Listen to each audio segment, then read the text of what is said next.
here. All right, sanitation safety team. I hope all is well. All right, welcome back. All right, to on-the-job training protocols number 3, part 2.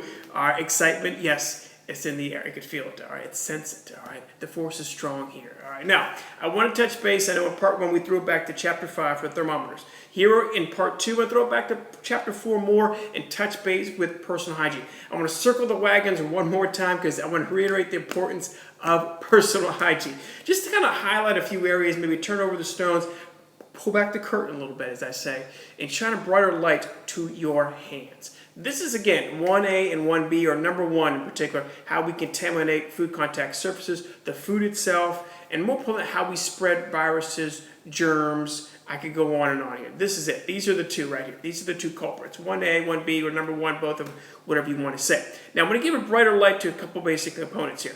All right, now, I always ask students, all right, before you lay your head in bed at night, think about all the places you've been throughout the day. All right, just a normal day, any day. All right, in all those places, how often do you feel, just ballpark it or hypothesize, did you wash your hands throughout a day?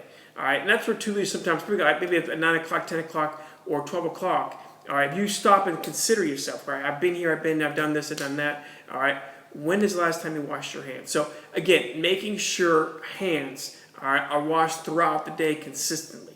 All right, have that sustainable success day in and day out, team. Okay, so watch what you do with your hands. Also, I want to get into your hands, in particular your nails.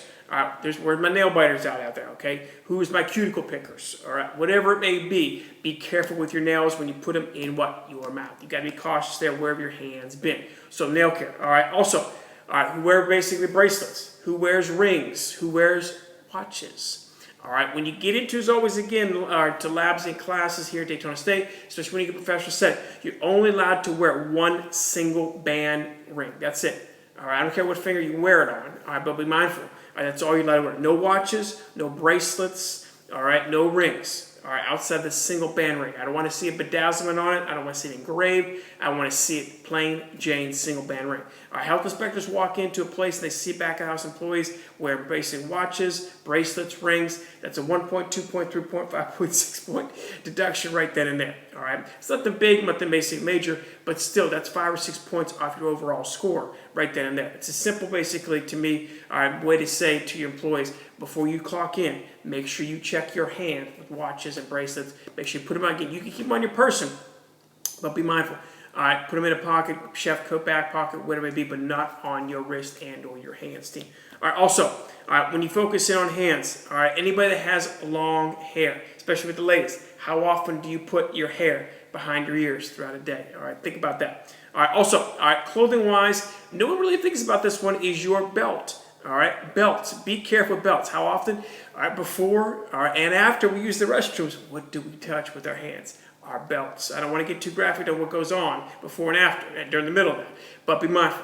Think about where you put your hands at and how often. You might wash your clothes, but do you wash your belt? All right. Think about purses, wallets. All right, money and credit cards, debit cards. All right, I taught at Kent State before I came down to Daytona State.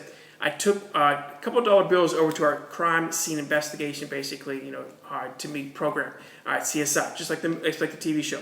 And I talked to him, I said, listen, could you basically swab a couple of dollar bills and show me basically what might be basically fragment-wise or residue-wise that might be up there? Give us a couple weeks. So I'm here to tell you the top 2, ready for this one, team?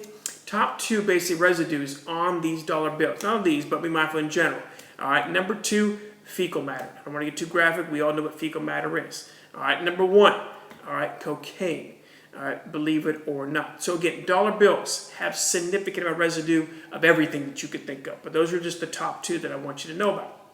Also, and last is not in particular here, your phones. Be careful with your phone. Why? This is the new magazine in basically the bathrooms. This goes everywhere you go. It's in your back pocket.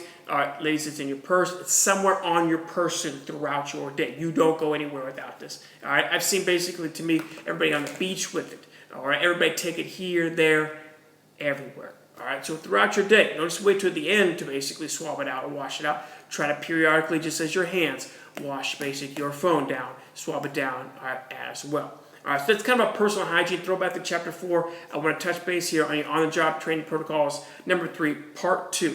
All right, watch what you do with your hands, team. Protect them. All right, you need them. All right, have a good one.